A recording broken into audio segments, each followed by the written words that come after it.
Hi, ഇന്ന് ഞാൻ ഉണ്ടാക്കുന്നത് കോവയ്ക്ക ഫ്രൈ ആണ് കേട്ടോ. അപ്പോൾ 1/2 കിലോ കോവയ്ക്ക ഞാൻ സ്ലൈസായി കട്ട് ചെയ്ത് എടുത്തിട്ടുണ്ടേ. അപ്പോൾ ഇത് കുറേ ദിവസം ഇരിക്കും കേട്ടോ, ഒരു എയർ ടൈറ്റുള്ള ഒരു ജാറിൽ അടച്ചു വെച്ചാൽ കേടുവരാതിരിക്കും കേട്ടോ. അപ്പോൾ ഇതിന് ആവശ്യമായ സാധനം മഞ്ഞൾപ്പൊടി, ഉപ്പ്, മുളക് പൊടി, മല്ലിപ്പൊടി, ഗരം മസാല, കുറച്ച് കുരുമുളക് പൊടി, കായം, പിന്നെ കുറച്ച് അരിപ്പൊടി, കുറച്ച് വെളുത്തുള്ളി അല്ലി, ഉണക്കമുളക്, കറിവേപ്പില. വെളുത്തുള്ളി ഒന്ന് ചതച്ചെടുക്കാം കേട്ടോ. എല്ലാ മസാലകളും ചേർത്ത് നമുക്ക് ഒന്ന് ഇളക്കി യോജിപ്പിച്ച് ഒരു അരമണിക്കൂർ വെച്ചതിന് ശേഷം നമുക്കിത് ഡീപ് ഫ്രൈ ചെയ്ത് എടുക്കാം.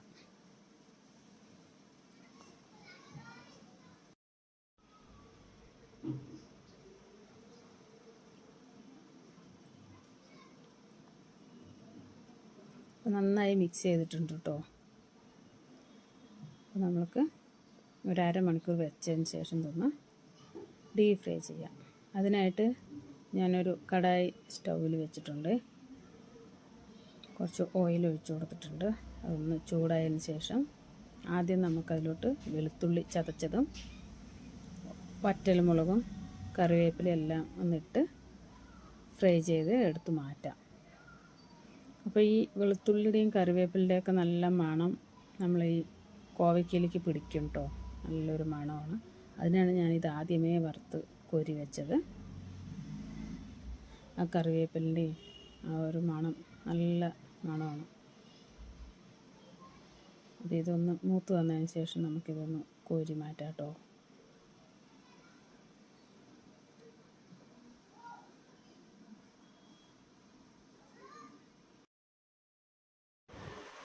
നമുക്ക് ആ തിളച്ച എണ്ണയിലോട്ട് ഇത് കുറേശ്ശെ ചേർത്ത് കൊടുക്കാം കേട്ടോ.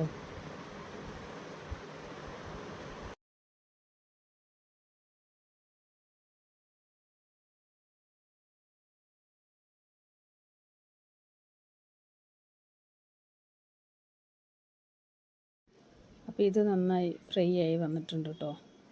അപ്പോൾ നമുക്കിതൊന്ന് കോരി മാറ്റാം. അങ്ങനെ ബാക്കിയുള്ള എല്ലാ കോവയ്ക്കകളും ഇതേപോലെ നമുക്കൊന്ന് ഡീപ് ഫ്രൈ ചെയ്തെടുക്കാം.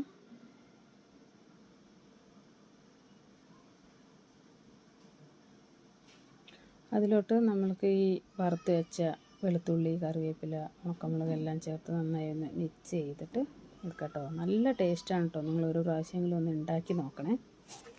അപ്പോൾ അടുത്തൊരു വീഡിയോയുമായി വരുന്നത് വരേക്ക് ബായ്. സബ്സ്ക്രൈബ് ചെയ്യാത്തവർ സബ്സ്ക്രൈബ് ചെയ്യണേ, ലൈക്ക് ചെയ്യണേ, കമൻറ്റ് ചെയ്യണേ.